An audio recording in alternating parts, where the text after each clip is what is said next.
Pues muchas gracias a todas y a todos el día de hoy por acompañarnos.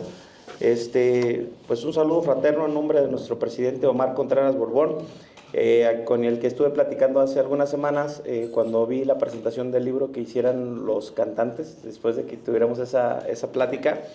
Y le platiqué en su momento de nuestro invitado, que más adelante les daré unas referencias de él. Y para darle orden al programa, quisiera pedirle a nuestro socio Brian Valdés nos pueda dar la loa a la bandera. Nos ponemos de pie.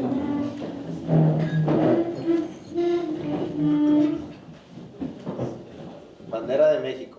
El Club Rotario te ofrece con toda el alma estar siempre unidos en torno tuyo, como símbolo que eres de la patria, para que México conserve perpetuamente la dignidad, su honor y la gloria. ¡Viva México! ¡Viva México! ¡Viva Rotary! ¡Viva!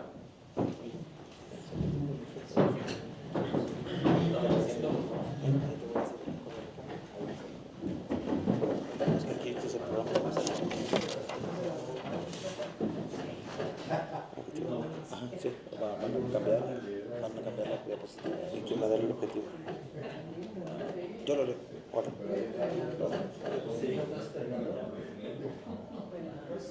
A ver, yo también lo voy a decir. Bueno, el objetivo de Rotary es estimular y fomentar el ideal de servicio como base de toda empresa digna y, en particular, estimular y fomentar, primero, el desarrollo del conocimiento mutuo como ocasión de servir.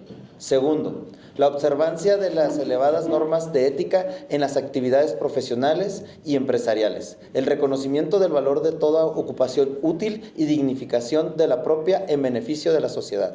Tercero, la puesta en práctica del ideal de servicio por todos los rotarios en su vida privada, profesional y pública. Cuarto, la comprensión, la buena voluntad y la paz entre las naciones a través del compañerismo de las personas que en ellas ejercen actividades profesionales y empresariales, unidas en torno al ideal de servicio.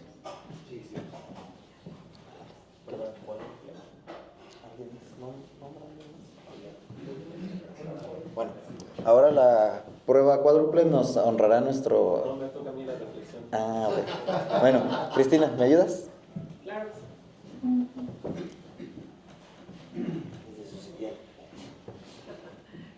La prueba cuádruple es una guía de conducta ética sin tonos políticos ni religiosos que usan los rotarios para guiar sus relaciones profesionales y personales, traducida en más de 100 idiomas. La prueba cuádruple se recita en todas las reuniones y plantea las siguientes preguntas.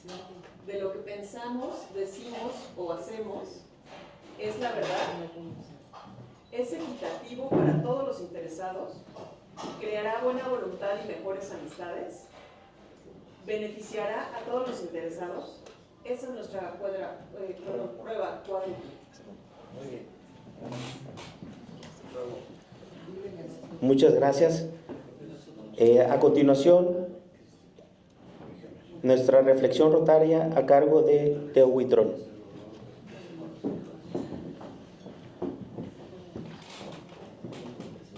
Buenas noches a todos. Buenas noches. La reflexión rotaria del día de hoy es de un tema que me costaba a mí trabajo, que era recibir, ¿ok? Entonces sobre ese quise hacer mi tema. Reflexión rotaria, el equilibrio entre dar y recibir. En estos tiempos modernos, donde la tecnología nos conecta, pero también nos desafía a mantener la esencia de la humanidad, el concepto de dar y recibir cobra un nuevo significado. Dar no es solo entregar recursos o tiempo, es compartir nuestras ideas, habilidades y experiencias para construir un mundo mejor. Es actuar con generosidad, incluso en pequeños gestos, sabiendo que el impacto puede ser profundo y duradero. Por otro lado, recibir no significa solo obtener un beneficio. Recibir implica humildad para aceptar ayuda. reconocer el valor de las contribuciones de los demás y aprender de nuestras interacciones como rotarios. Debemos recordar que el verdadero liderazgo reside en encontrar este equilibrio, dar sin esperar nada a cambio y recibir con gratitud. En el Rotary de hoy, donde buscamos soluciones innovadoras a problemas globales, este principio nos impulsa a actuar como catalizadores del cambio, siempre guiados por nuestra ética y compromiso. Con el servicio es el dar está en nuestra fuerza y en el recibir está nuestra sabiduría. Y una frase que me enseñaron, porque a mí me costaba luego aceptar lo que luego me daban mis amigos, era: de la manera que recibes es la manera que das. Es cuanto. Gracias.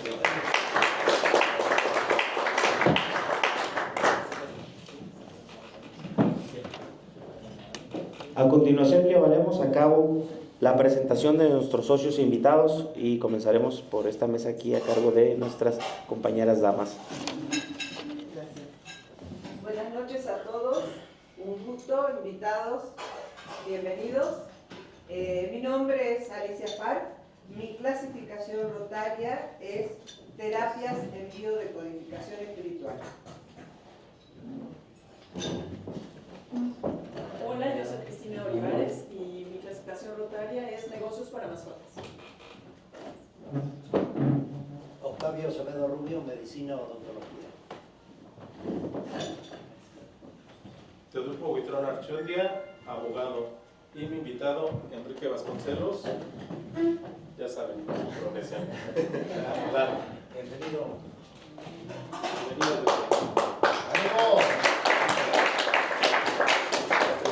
Brian Valdés, Construcción. Sergio Valtierra, bienvenidos a nuestros invitados en Marketing. Edgardo Prieto, Restauranteros. Bienvenidos invitados. Marcos Acosta, Arquitectura Residencial. Buenas noches, César Wong, Medicina Virología. Buenas noches a todos, bienvenidos los invitados. Sixto, qué bueno que nos acompañas. Mi nombre es Sergio Robles Moncayo, mi clasificación, ingeniero civil especialista en geotecnia. Sean bienvenidos todos.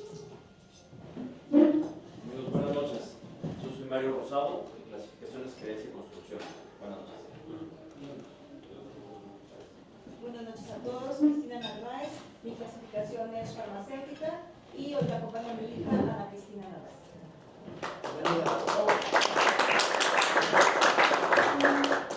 Muy buenas noches a todos, Axel Narváez, mi clasificación rotaria es ingeniero industrial y secretario de este club. Bienvenidos a los invitados, bienvenidos a todos. Gracias.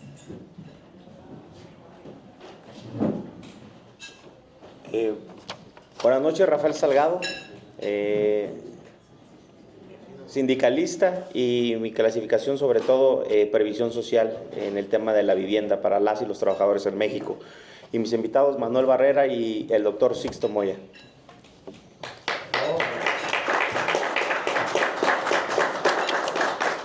A continuación daremos paso al tiempo del presidente, que lo llevará a cabo nuestro secretario y compañero Axel, que a continuación dará este mensaje. Ahorita nuestro presidente anda afuera, pero los mando saludos a todos, muchas gracias a todos. Anda pendiente de la sesión, aunque no lo crean, anda allá atrás de mí. Ya lo creo. No lo creo. Pues bueno, ahorita la verdad no hay muchas cosas que decir de momento, entonces disfruten su cena, aprovecho a todos. Gracias. Bueno, continuamos con la siguiente parte de nuestro programa.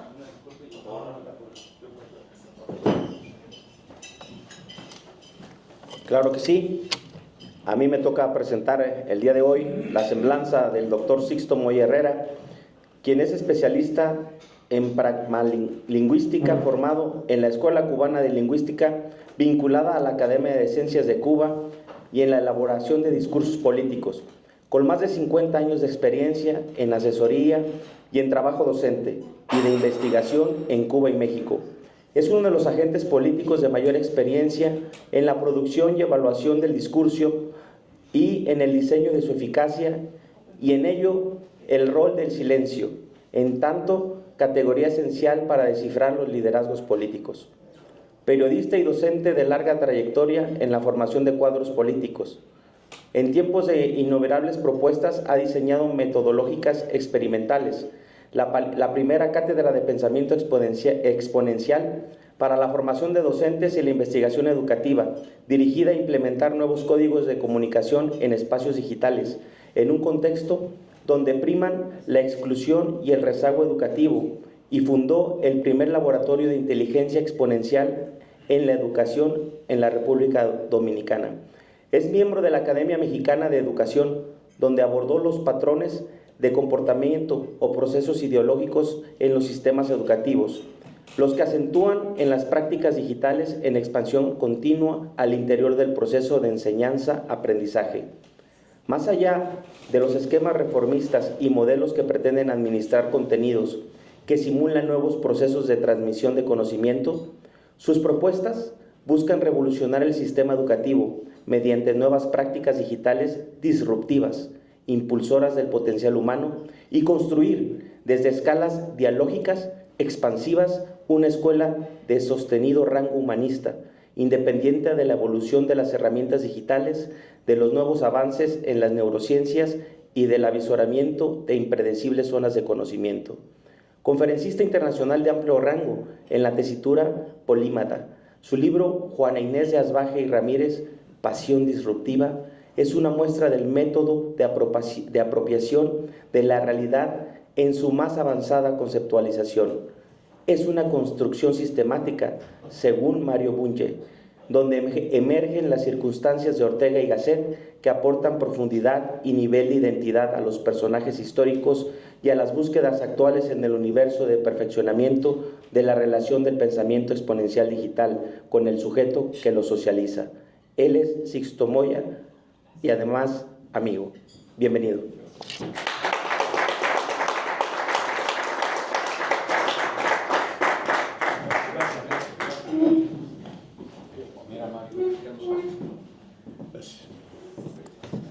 Pues gracias por la invitación.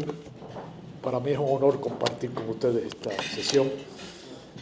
Realmente me siento muy comprometido porque lo que han dicho, lo que oí aquí ahorita coincide con mi manera de pensar, con mi manera de ser, con mi manera de vivir, y me siento en familia. Gracias por darle esta posibilidad. Cuando ahí se menciona la palabra dialógico, pensamiento dialógico, desde un esquema dialógico. Yo estoy en contra de la dialéctica. Yo me formé en el marxismo y renuncié a lo dialéctico porque me parecía insuficiente. Y veo lo dialógico donde el otro es mi complemento, sea quien sea. El otro no es mi enemigo. El otro existe y tengo que convivir con esa realidad. La otredad es parte de la mismicidad. Yo soy el mismo con el otro, no soy solo. Yo no estoy pensando solo en el mundo. Entonces aprendí a pensar con los demás, qué pensaban los otros, y apropiarme de eso para poder construir un discurso. De esa manera llego hace 32 años a México y empecé a pensar de distinto. Y me encontré con una frase muy linda que decían los mayas: yo soy tú y tú eres yo, y los dos somos Dios. Entonces, eso era la dialógico, eso viene de Bakhtin, o sea, viene de los mayas prehispánicos, pero Bakhtin, quien yo me formé en esa escuela lingüística, la escuela rusa de Bakhtin, sí pensaba así. Lo dialógico es distinto a lo dialéctico y viene de Heráclito, que decía que todo está constantemente en movimiento y que ese movimiento genera siempre una fuerza distinta. Entonces estamos en movimiento, y decía Pablo Neruda de una manera brillante en el poema número 20, nosotros, los de entonces, ya no somos los mismos. Nunca somos los mismos. Y Heráclito lo decía, nunca nos bañamos 2 veces en el mismo río. Entonces nosotros, cuando salgamos de aquí, somos otros, invariablemente, conmigo o sin mí, no importa, pero están pasando cosas. Y yo vengo a hablar de este personaje, esta mujer que es una mujer disruptiva, de Juana Inés de Asbaje, no de Sor Juana. O sea, quiero marcar la diferencia.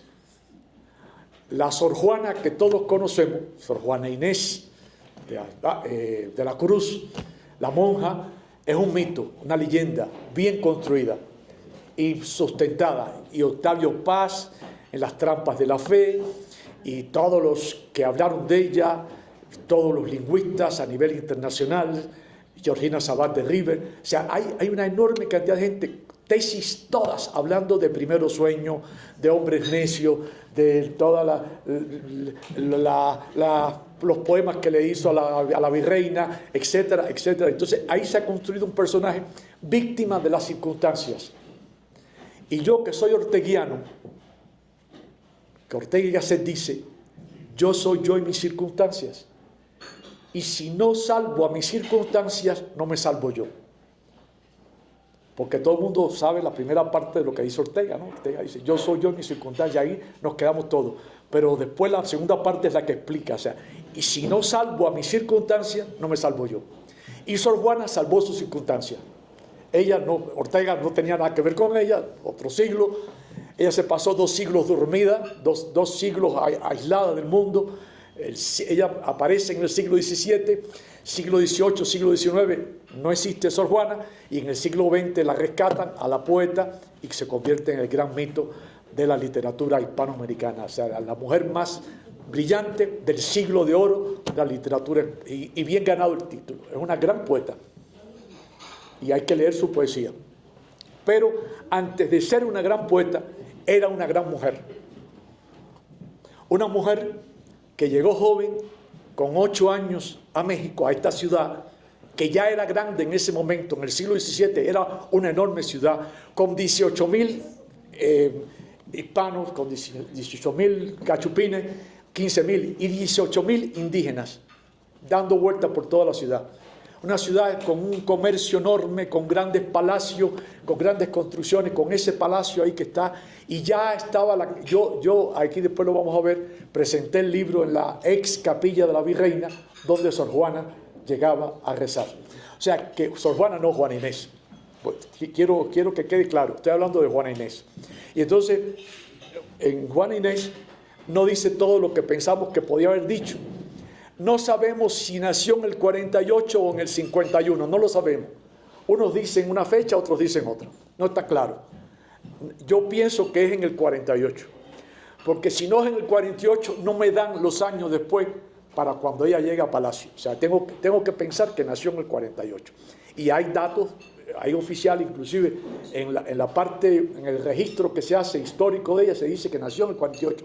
Pero después hay gente que viene hablando y debaten el asunto. El trabajo más grande que hay lo hizo Octavio Paz en Las trampas de la fe. Un trabajo impresionante donde el poeta hablaba de él y hablaba de ella. O sea, estaba hablando de qué es la poesía. Y entonces dice Octavio Paz que la poesía y la palabra no es lo que calla, no es lo que dice, sino lo que calla. Y entonces Sor Juana aprendió a callar. Sin haber leído Octavio Paz no existía. Pero él tampoco está hablando de lo que ella no dice. Él dice de lo que Octavio Paz habla de ella poeta, pero no dice que ella calla cosas. Y callar, y que es mi especialidad en la programación lingüística, callar es muy importante. Es el caso que todo el mundo conocemos, que hay un silencio enorme de un personaje enorme que hoy está ausente de los discursos, pero está ahí. Ese personaje se llama Marcos. Está ahí. ¿Qué ha dicho? Nada, pero está ahí. Y cuando no dice, está en contra de lo que hay que decir. ¿Sí o no? Ahí está Marco. Y hay gente que está en silencio. Hay un montón de personajes. La Bastida, Emilio Gamboa, no sé quién, Beatriz Paredes se cayó después que la bajaron de la presidencia. O sea, hay un montón de personas que no están hablando. Están en silencio. Y ese silencio es político. Están haciendo política en silencio. Entonces eso Sor Juana lo domina a la perfección. A los 3 años sabe leer, a los 7 hace poesía, a los 7 años está haciendo poesía. Y en el 65 se muere el abuelo, que es decisivo en su vida, porque él le enseñó a contar. Él era un hombre, él era dueño de una hacienda, y ella sale de la hacienda. Y ese abuelo casa a una hija, con un hombre rico, y negocia con ese hombre rico que Sor Juana se vaya a vivir con ellos. Que Juan de la Mata, que es un negociante. Tampoco ella habla de eso. Ella llega y se pasa 8 años en México, viviendo en casa de Juan de la Mata, su tío, y nadie sabemos qué pasó. Dicen que ahí aprendió a hablar latín, que tuvo lecciones de latín, que en 17 lecciones aprendió a hablar latín. Sí se puede, porque el latín tiene mucha capacidad para interactuar con... Es una lengua, el origen de las lenguas romance. Entonces, ella no hablaba inglés ni hablaba francés, hablaba latín. En ese momento no hacía falta hablar inglés, o sea, el lenguaje universal era el latín, el lenguaje de la iglesia. Entonces, ella llega a México, a casa de Juan de la Mata, que es un hombre negociante que le vende a toda la gente rica de palacio, a los grandes personajes de palacio. Entonces, este hombre conoce a la realeza, conoce a la gran burguesía, conoce a los grandes potentados, Juan de la Mata, pero él no es, él es un vendedor de cosas, y se vendía mucho cosas de contrabando, porque el punto de contrabando era Puebla, que todo pasaba de Veracruz por Puebla, y en Puebla se distribuía, y ahí estaba la riqueza del comercio, y este hombre negociaba con personajes de Puebla, y es un personaje de Puebla, el obispo de Puebla, uno de los principales protagonistas de esta trama, donde ella aparece con un conflicto con la iglesia, que eso es después. Pero primero hay esa relación. Ella conoce gente importante. Ella está vinculada a la realeza por este hombre que es negociante. Pero ella sabe, esa familia no es devota de nada. Nunca mencionan que van a la iglesia. Nunca mencionan que saben rezar. Nunca mencionan que se bautizan ni que se casan. Todos son hijos ilegítimos. Ella es hija ilegítima, no lo dice, pero su mamá no está casada. Su mamá tiene 3 hijos, no se casa. Después vuelve a tener otros 3 hijos, tampoco se casa. Y es una señora que es la dueña de la hacienda cuando se muere el abuelo. O sea, que debe ser una señora de armas tomar. O sea, su mamá no era fácil. Su mamá tiene que haber sido una señora para mantener y haber casado a esa hija con ese negociante. También eso era un negocio. Además, había que pagar dote. Dote que eran 300 pesos oro, que era muchísimo dinero. La dote para casar a alguien con alguien. Había que pagar 300 pesos. Pero para ir a la iglesia, para casar a una hija con Dios, eran 3,000 pesos oro. O sea, costaba más casarla con Dios que con la vida, con la realidad. Entonces, y ella no tiene cómo pagar ella no tiene cómo pagar eso lo vemos después. Entonces, Juana Inés llega, a ver, esto es importante, porque llega con 8 años a la ciudad, y a los 16 entra a Palacio, evidentemente por la puerta de atrás, por donde se vendían los vinos y los quesos y los jamones. Ella entra con ese negociante, es quien la presenta. Pero entra de tal manera que de pronto es dama de compañía de la virreina, dama de compañía de Leonor Carreto, marquesa de Mancera. Esta mujer es una de las aristócratas más grandes de la corte de los Habsburgo. Fue menina de la emperatriz en la corte de los Habsburgo. Que ser menina es crecer de niña en la corte. Entonces, esta mujer no era cualquier, como la pintan, ¿no? Después hablamos de eso. Pero la pintan como una mujer muy atormentada y una mujer muy emocional y casi al borde de la locura. No, esta mujer es una aristócrata. Y los aristócratas hechos en la aristocracia, en la corte, ni lloran, ni se quejan, ni protestan, guardan todos sus sentimientos. Eso lo decía muy bien la señora que se murió muy grande, la de Alba, la duquesa de Alba, que decía que los aristócratas salen de la casa llorados, no salen a llorar a la calle, no presentan sus emociones. Ahí está Ahí está la... Sí, la duquesa, ella lo decía así, en la calle no, los aristócratas no lloran en la calle. De hecho, ustedes ven con lo que está pasando con la reina de España, con el esposo, con el rey honorario, que esa señora nadie la ha visto llorar, nadie la ha visto protestar ni hacer nada. Pasa de todo, le pasan carretas y corretones por encima y esa señora está, porque es una aristócrata, ella es parte de una historia de las cortes europeas, de la realeza fuerte. Entonces, esta muchacha llega de una hacienda, esta muchacha llega a la ciudad más grande de la Nueva España, que es México, con los aristócratas más grandes de la Nueva España, que están en México, no están en Perú, con el capital más grande, con las minas, con los ingenios, haciendo azúcar, no sé. Aquí está pasando de todo. Y ella está en el centro de ese movimiento. Pero ya ella sabe contar. En ese momento no sabe hacer verso. Ella aprendió a contar con el abuelo, porque el abuelo manejaba dinero. En esa hacienda no se hablaba ni de oraciones, ni de Padre Nuestro, ni se hablaba era un negocio porque tenía que ser un negocio, porque si no le quitaban la hacienda. Una concesión que él tenía. Entonces, esta muchacha que llega a la corte, niña, 16 años, una adolescente, se pasa 5 años en la corte, la ponen de tutora de la hija de los virreyes para que le enseñe a esa muchachita qué tiene que hacer cuando se va a casar con un noble en España. O sea, ella la mentora de pronto, y para hacerlo le hacen un examen. Y en la corte vienen 40 doctores formados todos en la Universidad de Salamanca, que son los principales doctores de la Universidad Pontificia de México.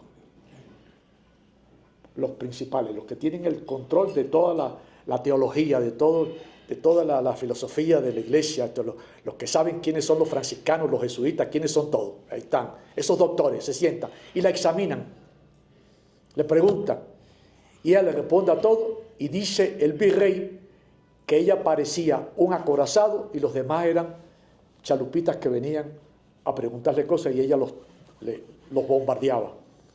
Porque ella no sé en qué momento se preparó, pero leyó y leyó y leyó, y llegó a tener después, dicen, yo lo dudo, 4.000 libros en su celda. Dicen que 4.000 libros, todo el mundo, esa es parte de la leyenda. Pero sí tenía muchos libros, sí tenía un capital en libros, que los libros costaban mucho, porque los libros había que traerlos de España. Aquí se imprimían otras cosas. Pero tener 4.000 libros, imagínense que no caben aquí, en una celda que era de 2 pisos, ahí en el convento donde está ahorita la Jerónima, donde está ahorita la iglesia, la Universidad de Sor Juana, que tenía, sí, no, las Carmelitas no, de la Jerónima, el claustro de Sor Juana, donde está el claustro de Sor Juana hoy, que ahí era el convento. Ahí ahorita, lo expropió López Portillo, creo que la hija ahora ahorita lo tiene el nieto. Se hizo una universidad y ahí está, se dice que ahí está el lugar donde ella murió y se dice que ahí está donde la enterraron, se dice, pero no se ha comprobado que ese sea el cadáver ni nada de eso. Pero bueno, hay toda una leyenda armada con ese claustro de Sor Juana, muy buena. Ahí hubo mucho. Entonces, ella, cuando toma los hábitos, llega y está haciendo poesía. Pero llega al convento a ser la contadora del convento. Y nunca, hasta que se muere, deja de serlo. Y los conventos eran los bancos de la Nueva España. En los conventos se manejaba el dinero. Se hacían préstamos, se compraban casas, se vendían, se hipotecaban. Ahí pasaba de todo. Y eso lo hacía Sor Juana. Nunca lo dice, no hay ningún documento. Cuando ella explica quién es y dice que yo estoy discutiendo por ser sabia y porque quiero saber y porque las mujeres y porque los hombres y porque somos iguales y no sé qué, ella nunca dice que es la contadora.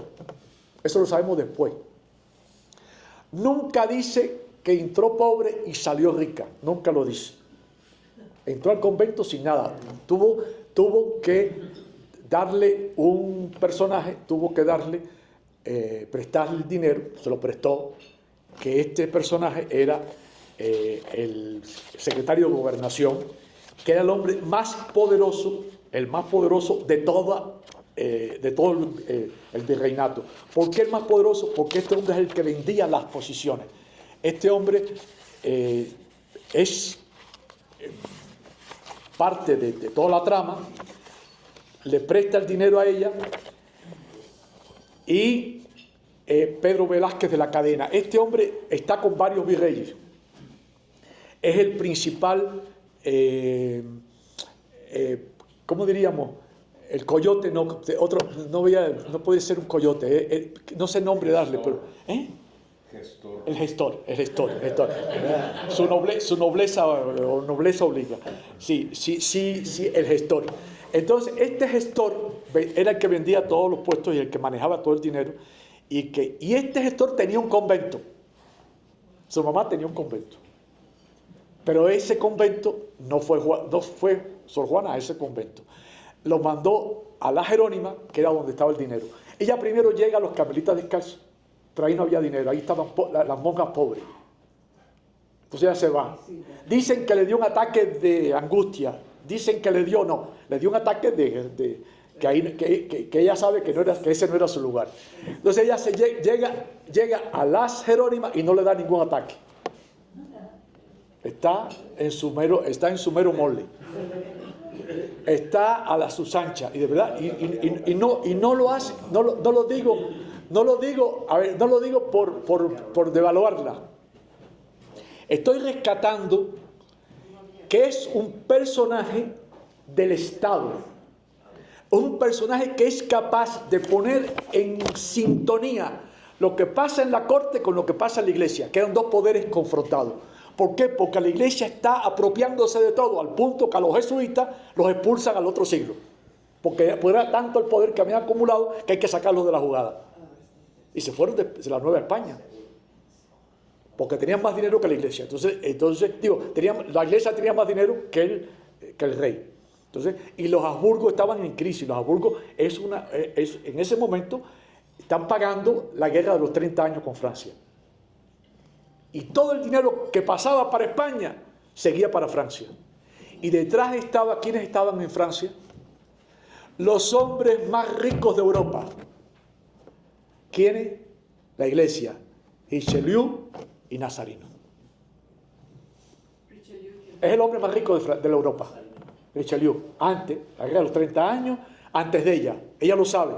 Lo sabe ella porque lo sabe la marquesa de Mancera, y la marquesa sabe lo que está pasando en los Habsburgo, porque ella es parte de eso. Y esta mujer que va a visitarla al convento, porque ha hecho una relación, que dicen que va porque Sor Juana le hacía versos muy bonitos, no quiero entrar en ese detalle, va porque a la corte no les llega dinero de España. Le tiene que negociar el financiamiento, lo tiene la iglesia, lo tiene el convento. Y a la iglesia no le interesa que esto esté pasando. O sea, ella está pasando por encima de la iglesia. Entonces ella dice, me quieren quemar porque yo escribo versos. No, te quieren quemar porque tú manejas el dinero. Pero no lo dice. ¿Qué hace con los versos? Cobra por los versos. Sí, cobra. Pero cobra no para hacerse rica ni para comprar libros, porque eso no da. O sea, los versos que ella hace no da para eso. Pero sí crea una obra poética, se la publican en España, y aquí no interesa. ¿Por qué no interesa? Porque aquí la gente no sabe leer. O sea, aquí no hay público para leer poesía. La poesía era otra cosa, la poesía era las relaciones públicas. O sea, la poesía se la hacía para que alguien se sintiera muy importante y tenía un poema que le habían hecho, no sé qué, como cuando te pintaban un cuadro y lo ponías en la sala de tu casa, lo veía tu familia. Pero había que pintar un cuadro porque esa era la foto, era la selfie de la época. Entonces todo el mundo que se preciaba tenía un cuadro en su casa, con su efigie, con la abuela, con la prima, los niños, los perritos, todo el mundo estaba fotografiando los cuadros. Y ahí estaban los que se hicieron famoso desde el Renacimiento pintando cuadros para los reyes, para los feudales, para todo el mundo, porque esa era la época en que había que tener presencia y tener un cuadro de un pintor importante. Al punto que los pintores importantes, y esto es una digresión, pero también pensando en la poesía, era lo mismo. El Tiziano, todo el mundo sabe, Renacimiento, el Tiziano, el gran pintor del Renacimiento, él firmaba los cuadros. Él tenía un taller donde la gente pintaba. Uno pintaba las manos, otro pintaba el cabello, otro pintaba el paisaje, otro pintaba las telas y él llegaba y firmaba. Entonces la gente compraba un Tiziano que era del taller de Tiziano y así quedaron en la época. Así están en los museos.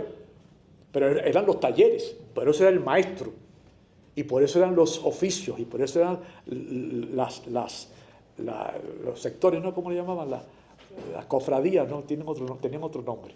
Los grupos estos que se hacían de oficios y cada uno tenía su grupo y no sé qué.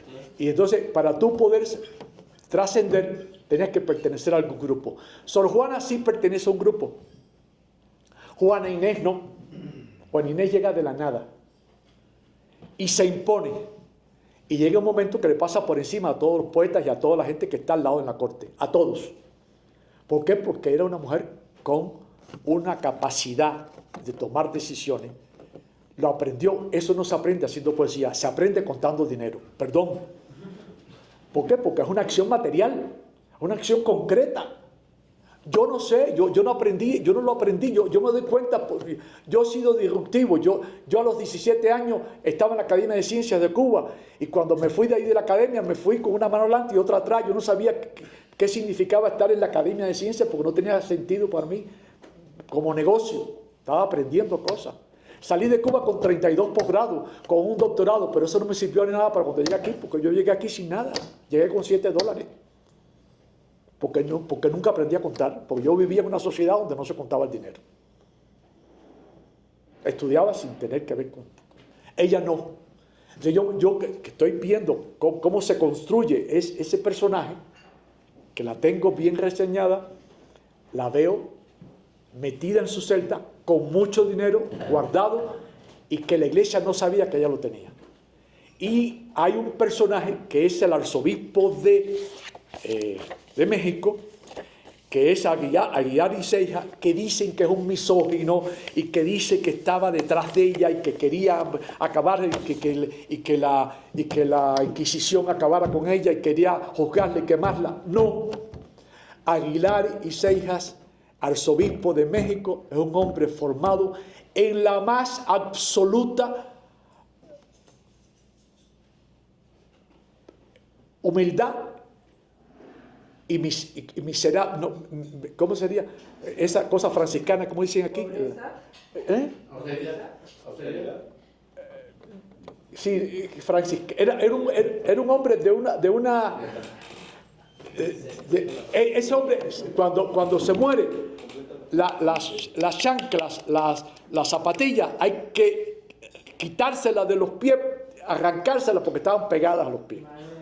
Era sucio aparte. Era sucio aparte. Era un hombre que se flagelaba. No, pero es la época la gente se moría de peste y eso porque bañarse no era un lujo. No era opción. No era opción. La gente no se bañaba o una vez al mes o no sé qué, una cosa así. Al año. Sí. Entonces este hombre, su pobreza franciscana era real. Y entonces este hombre ve que esta mujer es una aristócrata que llegó de la nada, que está en la iglesia, que hizo votos de pobreza y no pobre, que hizo votos de humildad y no es humilde, que hizo votos de castidad y no sabemos si es casta. Porque ella habla en su poema de relaciones que no son eróticas, pero no se mide en usar adjetivos que son propios del discurso del hombre en el galaneo y en el cachondeo. Entonces, eso lo maneja muy bien. Lo voy a hablar después de eso, la serie que está ahí, que está en Netflix, Canal 11, muy buena serie.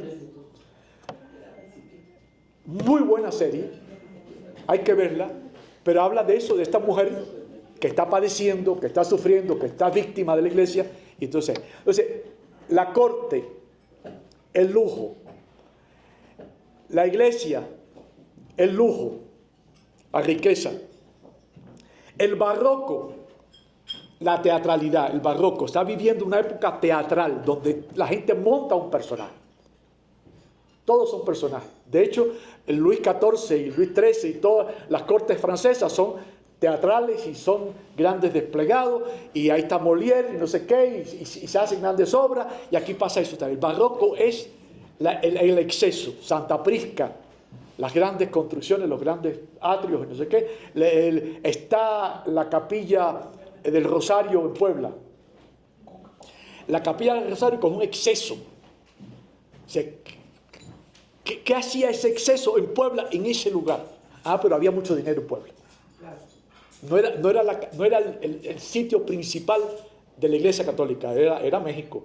La catedral está aquí, y aquí está el arzobispo, pero ahí en Puebla está el dinero. Y cuando a este hermano de Fernández, de Pedro Velázquez de la Cadena, el hermano Fray Diego Agustino, le dicen: ¿quieres venir a la ciudad de...? Estaba en Puebla él es el Fray Diego Velázquez de la Cadena, es el provincial de los agustinos, y le dicen: ¿quieres venirte a ser el arzobispo de México? Y dice: no, yo de aquí no me voy. De Puebla no se iba. Ahí estaba el dinero. Y es un hombre rico. Ellos son ricos. Los Velázquez de la Cadena son ricos todos. Y son sus socios, son socios de ella. Desde antes, desde que está en la corte. De hecho, Pedro, el secretario, es quien paga la dote. Que yo estoy seguro que ya se lo tuvo que devolver. O sea, que estoy seguro que él no le dio el dinero. Entonces, hay un confesor que es jesuita, Antonio Núñez de Miranda, que le dice: tu camino está en la iglesia porque es donde tú puedes desarrollar tus dotes. Porque sabe quién es. Y él sabe qué relación tiene con la virreina. Entonces, el barroco, la teatralidad, las costumbres imperiales, los libros, la influencia, el poder económico, el político y militar. ¿Qué está pasando también con esto? Que ahí se está manejando. Que en los mares, donde está el comercio, donde están pasando los barcos, todas las naves, están los piratas y están los corsarios con patente de corso, que tienen permiso para robar, que vienen de Francia e Inglaterra, que dominan los mares. Eso ya no es España. O sea, ya lo sabe. O sea, tiene que meterse en esa jugada y sabe qué está pasando. Es parte de la estrategia. Con ella lo consultan. Ella sabe qué pasa con el dinero, qué pasa con eso, en qué momento hay que viajar. ¿Por qué? Ella tiene en su celda instrumentos de navegación. Que eso no se dice. Ella no lo dice. Ella dice que tiene verso, que tiene libro. Ella conoce de la ciencia, conoce. Y entonces en el poema, su poema más genial, que es Primero Sueño, que todo el mundo tiene que haber oído hablar de él, son 975 versos. Y al final dice, la última verso, después lo digo ahí: y a la luz más cierta, el mundo iluminado y yo despierta. Ella confiesa que ella sabe lo que está pasando en el mundo. Ella no está ausente. El mundo, pero 975 versos describiendo las estrellas en el cielo, describiendo la ciencia, habla de los átomos, porque ella hace ciencia y es matemática. Ella discute cosas de matemática con uno de los matemáticos más importantes. Y cuando viene un cometa, hay un científico, Góngora, que dice que es amigo de ella, que dice que eso no es un castigo de Dios, que ese cometa es un elemento que ha pasado impulsado el cielo y que pasa cada tiempo, y explica qué cosa es el cometa. Ella se pone de acuerdo con él y ella sabe qué está pasando. Ella sabe astronomía, sabe de navegación, sabe de matemáticas, sabe de biología, sabe de ciencia. O sea, es una mujer que se dedicó no a rezar ni a hacer verso. Se dedicó a las cosas concretas de la vida. Le dedicó mucho tiempo. Entonces, la próxima. Entonces, hay. Aquí hay muchas cosas que yo quiero dejarlo para que después ustedes lo puedan disfrutar como quieran. Pero aquí está hablando de los personajes. El caso de en el libro que yo escribí. Perdón, déjenme hablar del libro. El libro yo no lo hice para discutir con nadie. O sea, no lo hice, no, porque los fanáticos de Sor Juana dicen que esto es herejía. Que esto es faltarle respeto porque está hablando de otra cosa. Entonces, yo no vengo a discutir con nadie, cada cual, yo respeto lo que dicen los demás. No me importa que no respeten lo que yo digo, pero yo digo esto porque, después lo explico, este era el argumento para poder hacer otra serie donde salen las ideas. ¿Quién es quién y cómo? Y él ahí están en las páginas que yo estoy marcando donde se está viendo cada idea. Pero de todo eso que está ahí, al final, el párrafo final, yo menciono a Domingo de la Rea, que nadie sabe quién es. Ese Domingo de la Rea es un poco aquí el del Grupo México. ¿Cómo se llama el Grupo México? ¿La Rea? No, el del Grupo México, el de las minas. La Rea, que nunca aparece en ninguna foto. Creo que ha habido una sola foto de él en toda la época de las broncas, entonces hay una sola. Entonces, este hombre, Domingo de la Rea, era el Slim de la época. Este hombre era el principal de la Casa de la Moneda. Y este hombre es quien maneja el dinero de ella fuera del convento. Ella tiene doble contabilidad. Tiene un libro para la contabilidad del convento y un libro para la contabilidad de ella. Eso no se dice, eso no lo tiene registrado nadie. Está ahí, pero está oculto en los datos. Tienes que leer a otra gente. Tienes que leer a otro. Cuando hablan en la página 132, yo menciono a este hombre, a Domingo de la Rea. Yo digo, no menos mundana y material ha sido su relación con el famoso matemático e intelectual de la época, don Carlos de Sigüenza y Góngora. Este es el que habla del cometa, que ella se pone de acuerdo con él. Y ha hecho elogios con todo el mundo. Pero Domingo de la Rea, un rico comerciante de plata que llega a poseer parte de la herencia dejada en efectivo, y esa herencia, lo sabemos, que era la herencia de Sor Juana, porque van y la reclaman las monjas. Y las monjas la reclaman, pero él no se la da. Dice, no, esto me lo dejó a mí, Sor Juana a mí, no es como ustedes. ¿De cuándo empezó esa relación? No fue en el convento. ¿Por qué no fue en el convento? Porque en el convento ella estaba enclaustrada. Ella negocia desde antes, porque sabe qué negocios tiene que hacer. ¿Qué casas tiene que vender? ¿Cuánto vale un palacio? ¿Cuánto vale levantar una puerta? ¿Cuánto vale que posiblemente muchísimos de nosotros, no sé los compañeros que están en la construcción, la gente no sabe cuánto vale una barda, cuánto vale levantar un piso, qué sé yo, poner un tejado? Eso lo sabía ella. Ella negociaba eso desde el convento, ya estando enclaustrada. O sea que ella se preparó para todo eso. Entonces, yo creo que la niña de Ameca Meca es más la autora del personaje de Sor Juana que Sor Juana ocultó al personaje que era la otra. ¿Me explico? Ella se inventó así. Ella inventó un personaje porque estamos hablando del barroco, la teatralidad. O sea, yo quiero un personaje. ¿Qué opción tengo? No se podía casar. Bien, no se podía casar, aunque tuviera dinero. ¿Por qué? ¿Por qué no se podía casar? Ella estaba casada. No, era hija ilegítima.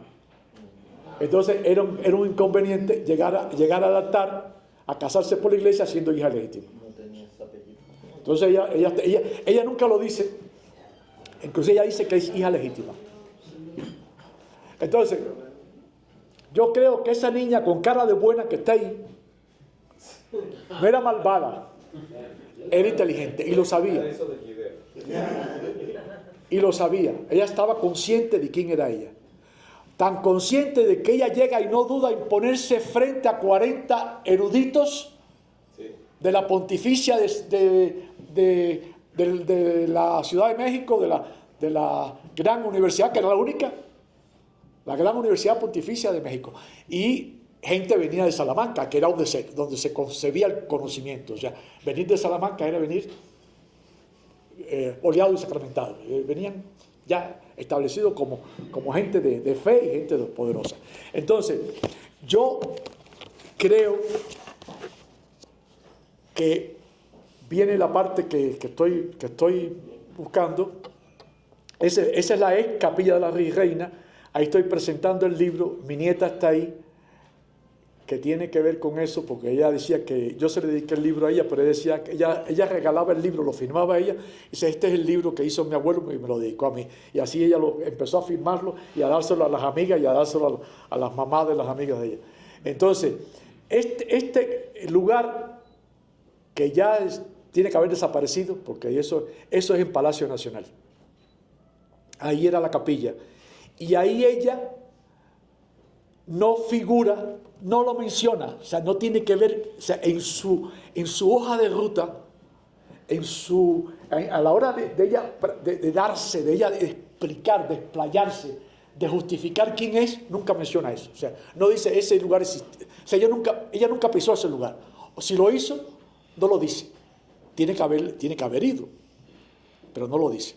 Entonces viene después lo que aparece ahora con la otra versión, que es ahí me faltó una lámina, pero no importa. Ella dice, con la luz juiciosa de orden distributivo, repartiendo a las cosas visibles sus colores, iba restituyendo entera los sentidos exteriores su operación, quedando a la luz más cierta el mundo iluminado y yo despierta.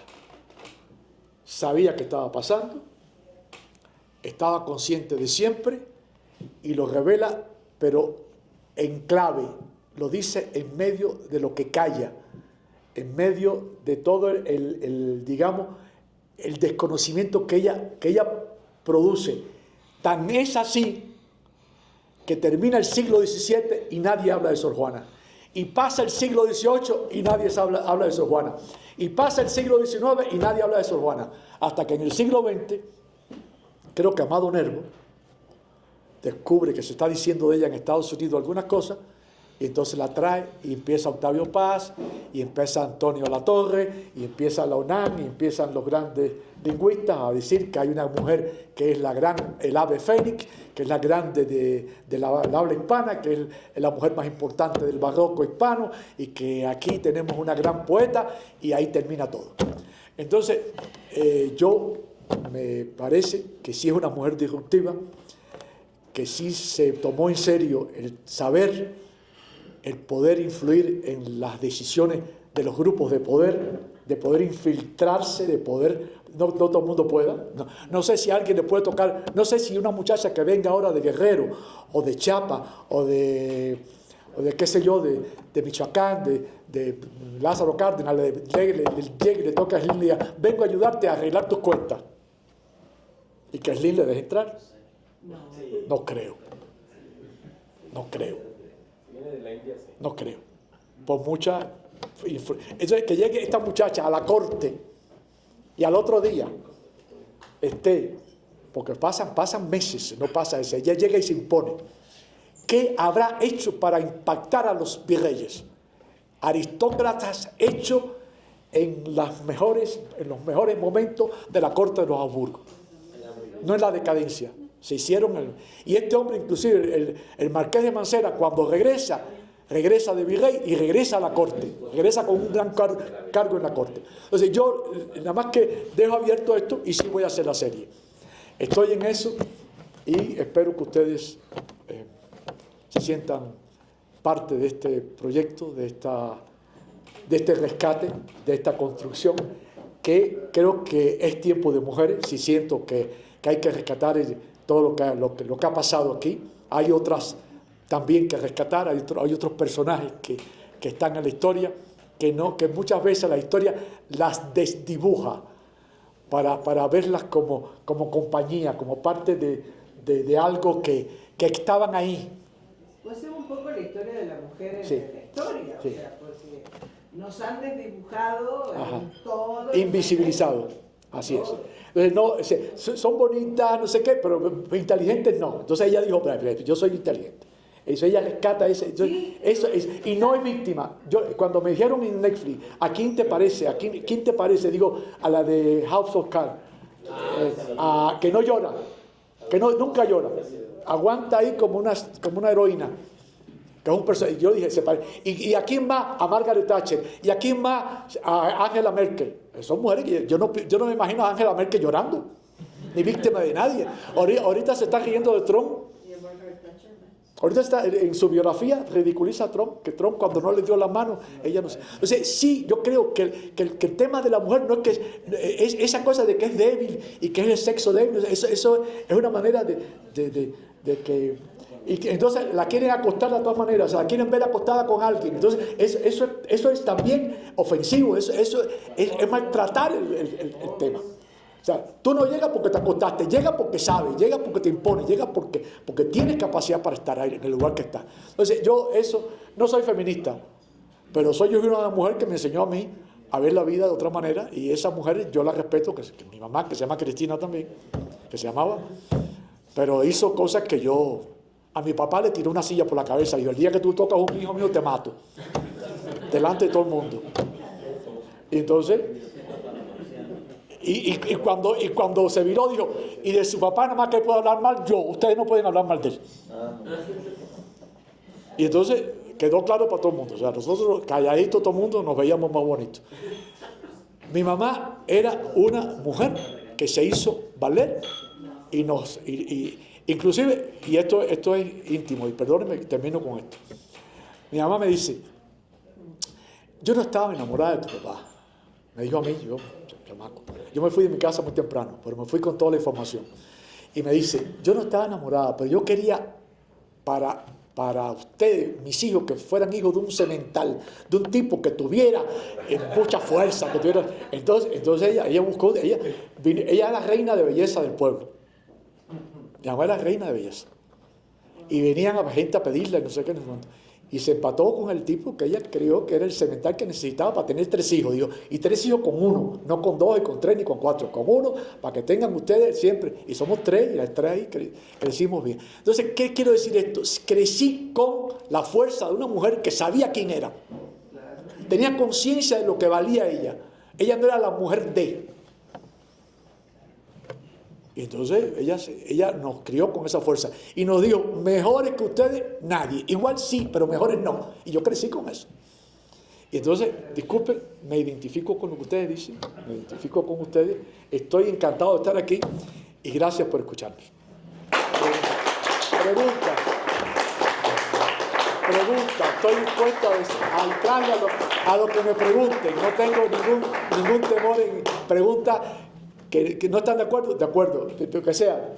Estoy encantado con que ustedes puedan. No, yo lo que creo es que, pues que son de esas mujeres, de esos seres, por decir, no mujer-hombre, que vienen adelantados a una época, o sea, vienen ya con un conocimiento que por algo están en ese momento. Porque tener la inteligencia y la habilidad de crearse todo esto, de enclaustrarse para que nadie la jodiera y hacer todo lo que hizo así, en secreto, porque no había otra manera. Así es. Se burló de la iglesia, que sabía muchísimo. Exacto. Yo no lo puedo decir fuera de aquí. Yo creo... No, y si lo dicen, que usted dice que yo lo dije, yo digo que no lo dije. Pero se burló todo el mundo. No, yo creo que sí. Eso es lo que le dio la gana. Son seres que son muy adelantados a su época y a todo, que ya vienen predestinados para tener una función, ¿no? Y nada, o sea, como fue Da Vinci, como fueron muchos seres que a lo mejor, claro, porque son hombres, o sea, está bien, pero en este caso es una mujer. ¿Y cuántas habrá habido mujeres así que se han perdido? Sí. Un detalle. Da Vinci está en el Renacimiento y tiene al lado a Miguel Ángel y tiene a los papas y tiene las pinturas y tiene a Tintoretto y tiene a Tiziano y tiene un contexto. Como Marx tuvo a Hegel y tuvo a Kant y tuvo a Feuerbach. O sea, no es lo mismo estar en un contexto donde tú eres uno más a estar ella que está sola. No hay nadie más, no hay nadie de su tamaño al lado de ella. Nadie, ni hombre ni mujer. Entonces es un personaje, como tú dices, único. Es una elegida. Exactamente. Una elegida. Un ser muy evolucionado. Muy evolucionado. Que vino a Sí, sí. Sí, Cristina. Ana Cristina, ¿no? Sí, gracias.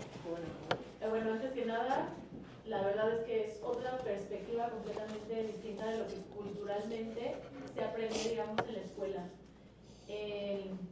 Lo que se comenta y lo que se sabe socialmente sobre Sor Juana, y bueno, abre muchísimo el panorama igual respecto a la época, y le agradezco muchísimo, me gustó muchísimo. Qué bueno. Ahora, mi pregunta es, en esos 200 años en donde no se sabe nada de ella, ¿es a propósito que la ocultan o es porque simplemente se pierde? Es que no tenía valor, ser poeta no tiene, o sea, si tú quieres rescatar a una poeta, no tiene valor, y no puedes rescatar a la persona que hizo una cosa a la iglesia porque la iglesia no tiene que decir que eso pasó. Entonces la ocultan. La oculta, se queda tapeada, es un caso que no hay que tocar. Es como diría la doctora Polo, caso cerrado.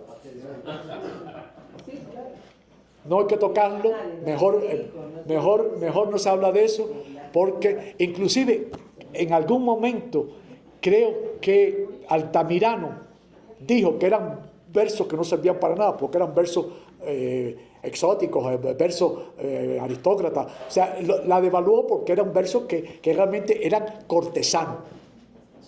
O sea, no eran versos sociales. O sea, no es haciendo llamado a la pobreza, ni rescatando la identidad nacional. No era nada de eso. Ella sí tiene conciencia de lo que es este territorio, pero México no existía. Entonces, cuando viene después la guerra de independencia, 1800, no sé qué, cuando viene todo ese proceso, el discurso de ella no tiene sentido, no tiene valor, no tiene valor de uso. Lo usan después, porque después del porfiriato, cuando vienen ya los intelectuales y viene el grupo académico y vienen el grupo de Alfonso Reyes y ese grupo, el Lombardo Toledano y ese grupo que eran los ¿qué? ¿Cómo se llama? No recuerdo si los 7 o los 3. Sí, ajá. Caso y no sé qué. Ese grupo ya hay unos intelectuales que están rescatando el papel de la nación, el papel de la literatura en México, los mexicanos. Pero antes no, porque antes era la Nueva España. O sea, la Nueva España no interesaba que los mexicanos estuvieran en la boca de los demás. La publican en España y se publica en España porque la publica una fuerza muy grande, que es otra marquesa que es parte de la prima de la virreina, y que entonces le interesan los versos y lo hace como una cosa personal, que era una mujer también poeta, pero es una cosa entre los poetas, entre los grupos. No trasciende. La gente no leía poesía. Sí. Dentro de toda la investigación y todo lo que sabe del tema, ¿se sabe qué sucedió con su legado financiero? En la iglesia, el convento se quedó con ella y la familia también. Ella mantenía la familia. Tiene un sobrino que era auxiliar de Comerciante. De la otro matrimonio. La tía comerciante, la de Juan de Mata, es del primer matrimonio de la madre. Después tiene un sobrino del segundo matrimonio, de la segunda juntadera de la madre. Ella tiene un sobrino que es ayudante y tiene una sobrina monja. Y para la sobrina monja ella sí pagó la dote. Pero la iglesia, todo lo que tú tienes, no tiene, la herencia es la iglesia. Eso era parte de llegar al convento con. Dos preguntas. Una es rápida, que es si tuvo hijos, que supongo que no. Y la segunda es que existen varias mujeres en México que han influenciado a México. Un ejemplo es, por ejemplo, José Ortiz de Domínguez, que es igual otro estudio de lo que hizo ella. de ella en qué afectó, no afectó, sino tuvo consecuencias su actuar en México o influencia. No, bueno, yo no soy historiador. Yo tengo idea de que la historia se ha construido a partir de unos dogmas y unos códigos donde la mujer no debe, está ahí, pero no debe pasar de ahí. O sea, hay un límite para hablar de la mujer. Es un símbolo y no sé qué. Y ahorita habrá que rescatar eso. Creo que habrá que construir una filosofía que incluya ese tema como algo normal, no tampoco como un desquite, no como un desagravio. O sea, no funciona eso, no funciona. En los términos de construir un personaje, no es para maltratar a nadie, sino para rescatar y darle el lugar que tiene. Por ejemplo, yo creo que un personaje que aquí no tiene su lugar es Elena Garro. ¿Por qué? Porque Octavio Paz hizo todo lo posible para que Elena no existiera. Y es una genial. Escribe genial. Sí, por eso. Pudo haber sido más, pero todo lo que hizo lo hizo contra el canon, contra las capillas de los intelectuales que estaban detrás de Octavio, que Octavio tenía una fuerza descomunal. Entonces nadie se atrevía a decir que Elena Garro era buena. ¿Dónde está? Nadie sabe. Elena Poniatowska no es ni la mitad de Elena Garro en cuanto a literatura, porque Elena Poniatowska lo que ha hecho es trabajo político. Tina Modotti, lo del 68, ha hecho buenos trabajos, investigación, reportaje, no sé qué, porque Elena se forma al lado de Fernando Benítez, que era un monstruo, que se ha olvidado. El monstruo no es Monsiváis, el monstruo es Fernando Benítez, que los hizo a todos. Fernando Benítez hizo a Pacheco, ¿cómo se llama? José Emilio Pacheco, hizo a Monsiváis, hizo a, qué sé yo, a un montón de gente. Porque Fernando era el dueño, el autor cultural, de la página cultural, del panfleto cultural, unió, y hoy se está olvidado. Y estudió a los indígenas, y estudió. O sea, creo que hay que rescatar no solo aquellas cosas que tienen valor ideológico, sino todo lo que es el valor cultural de la nación, hombres y mujeres. Falta mucho por rescatar. Sí, claro. Yo agradecerte, digo, a mí se me hizo de verdad impresionante tu ponencia y me encanta el tema, o sea, me encanta el título, ¿no? Porque si al final del día se ha opacado mucho a la mujer, se sigue haciendo, ¿no? Y creo que este tipo de temas que salen a la luz, pues ayudan demasiado para que pueda verse como ha sido la mujer toda la vida en la historia, ¿no? Como decía Alicia, o sea, al final del día la mujer siempre ha tenido esa fuerza para que la sociedad salga adelante y la historia no les ha hecho justicia. Y hay una cosa que no se ha valorado, o sea, es que es un tipo de inteligencia distinta. O sea, la mujer, mi percepción, yo doy clases desde que tengo 19 años y tengo 76. He pasado la vida en el aula. Y mis alumnos más brillantes han sido mujeres, de maestría, de doctorado, de licenciatura. ¿Por qué? Porque hay gente que se dedica a pensar en serio y le pasa por encima de todo. Está sin prejuicio y no tiene necesidad de demostrar nada. La mujer se siente más segura que el hombre. Entonces yo creo que eso hay que rescatarlo, hay que valorarlo, tienen que sentarse de otra manera las propias mujeres, no a una confrontación, sino a un proceso dialógico. El otro es mi complemento, no es mi enemigo. Hay que pensar como Heráclito, no hay que ser aristotélico. La Iglesia Occidente Occidente es el pensamiento dialéctico, Aristóteles y Platón. Y se dice que ese pensamiento es totalitario, porque desconoce a la otredad. Lo dialéctico desconoce al otro. El otro es mi enemigo, por naturaleza, que se llama unidad y lucha de contrario, que es un principio de la dialéctica. Lo dialógico no. Y ustedes dicen en algún momento ahí, hay cosas que tienen que ver con lo dialógico. Yo creo que habría que rescatar eso y como filosofía darle nombre a lo que ustedes dicen. Que el otro, como tú decías, que lo que me dan a mí, lo que yo doy, lo que recibo, cómo lo doy, cómo lo recibo, ese intercambio se vea como algo natural y como un complemento siempre, no como una imposición, ni como una exquisitez, ni como algo especial, ¿no? Como una lógica de pensamiento natural. El otro es mi complemento. Y la pareja es mi complemento. Sea quien sea. Yo elijo mi complemento y quiero vivir con mi complemento el tiempo que pueda. Pero tenemos que entender lo que estamos... No, yo tengo 50 años de casado. Mi mujer no piensa como yo. Nunca nos hemos puesto de acuerdo. Pero nos respetamos. Llevamos 50 años de casado. Es un respeto total. Ella sabe que yo no pienso igual. Y ella está hablando así y yo la dejo.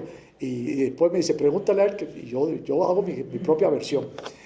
Y sabe tanta política como yo, porque se ha formado conmigo permanentemente revisando mis clases, revisando lo que escribo. Es mi principal crítica, porque me conoce mejor que yo. ¿Es tu supervisora? Es la gente que me conoce. Entonces es mi complemento. Entonces yo creo que nosotros, lo que ustedes dicen, tiene que ver con un cambio de mentalidad, con un cambio de época, con un cambio de civilización, con un cambio civilizatorio. Ustedes están preparados para ser una vanguardia. Y eso es lo que me trajo aquí. Son un grupo selecto de la sociedad, un grupo que tiene una capacidad de razonamiento, de armonía, de construcción, y tienen la posibilidad de hacerlo porque se reúnen y tienen vocación de estar unidos. Y eso se llama hoy en la digitalización de la sociedad, se llama redes neuronales profundas. Estudien el tema, porque ustedes están en esa fase. Entonces, vale la pena que den un paso adelante porque están preparados para eso, tienen la fuerza, tienen la experiencia, tienen la vocación, tienen la voluntad y tienen las herramientas para hacerlo. Éxitos en su vida. Gracias. Yo traje unos libros. Yo normalmente en clase los regalos. Claro, lo que pasa es que sí quiero hacer las cosas. Sí quiero que se conozca. Y sí quiero que los que toman decisiones participen. Si ustedes quieren, pues yo estaba pensando en 250 pesos. No sé si es mucho o poco. Hombre, para este Brian que va a comprar todo. Nada, ¿verdad? Pero... Gracias, Carolina.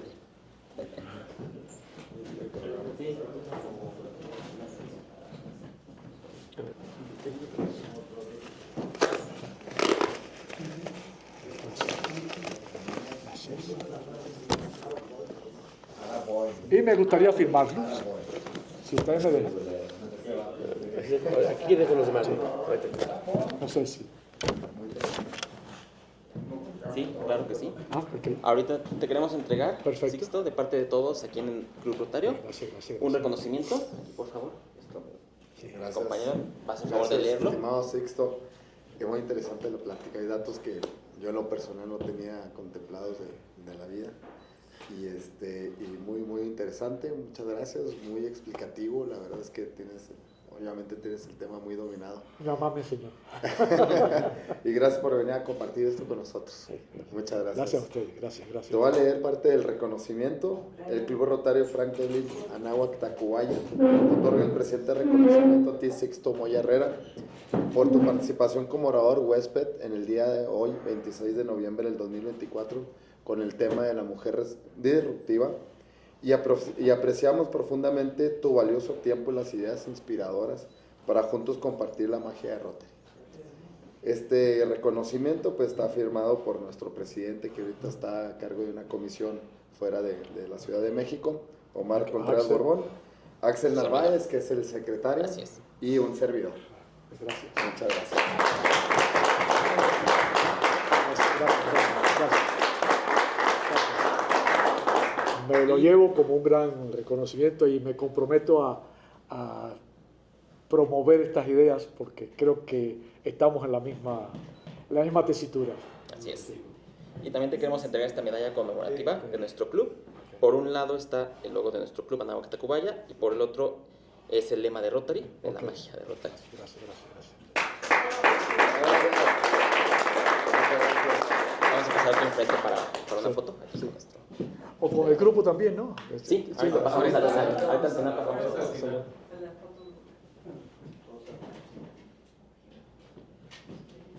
Aquí también, una, dos.